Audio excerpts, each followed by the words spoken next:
Central committee chairman శ్రీమతి భాగ్యలక్ష్మి గారికి ఈరోజు OBC state అధ్యక్షురాలుగా నియుక్తులైనటువంటి పెద్దలు డాక్టర్ పోషం సునీత గారికి, వేదికపై ఆసీనులైనటువంటి పెద్దలందరికీ కూడా హృదయపూర్వక నమస్కారాలు తెలియజేస్తాను.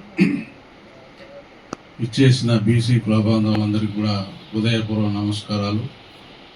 మరి చాలా సంతోషం, ఈరోజు ఒక పద్మశాలి ముద్దు బిడ్డగా 25 సంవత్సరాలుగా వైద్య సేవలు అందిస్తూ గ్రామీణ ప్రాంతాల్లో ఉన్నటువంటి అన్ని సామాజిక వర్గాల వారికి వైద్య సేవలతో పాటు సామాజిక సేవలు అందిస్తూ సమాజంలో మంచి పేరు ప్రఖ్యాతులు పొంది రాజకీయంగా కూడా అరంగేట్రం చేసి కాంగ్రెస్లో సీనియర్ నాయకురాలుగా ఉన్నటువంటి శ్రీమతి పోషం సునీత గారు ఈరోజు ఈ పదవిలో నియుక్తులు కావడం చాలా సంతోషం. వారికి హృదయపూర్వక శుభాకాంక్షలు, శుభ అభినందనలు మా తెలంగాణ చేనేత ఐక్యవేదిక రాష్ట్ర కమిటీ పక్షాన తెలియజేస్తూ, మరి వారికి ఇలాంటి అవకాశాన్ని కల్పించిన శ్రీమతి భాగ్యలక్ష్మి గారికి కూడా నేను హృదయపూర్వక అభినందనలు తెలియజేస్తూ ఉన్నాను.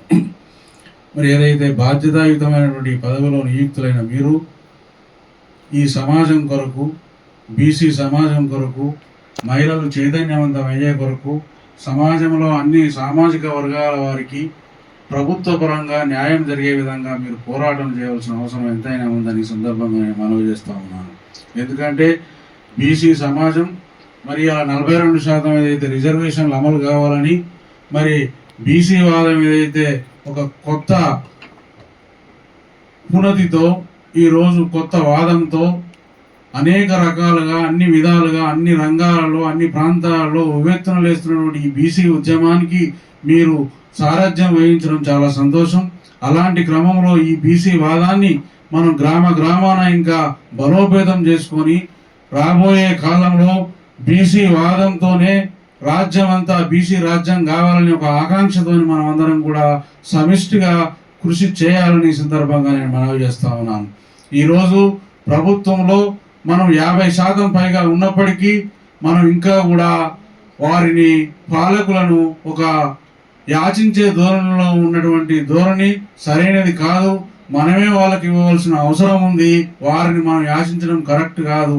ఇప్పటి నుంచి మనం అందరం అన్న చెప్పినట్టు ఏ కులం అని కాదు ఇక్కడ ప్రసక్తి, మన పేర్ల పక్కపంటి బీసీ అని రాసుకున్నప్పుడే మనం కూడా ఈ నైజాన్ని ముంగడి తీసుకుపోవడానికి అవకాశం ఉంటుంది. కులంతో ప్రసక్తి లేదు.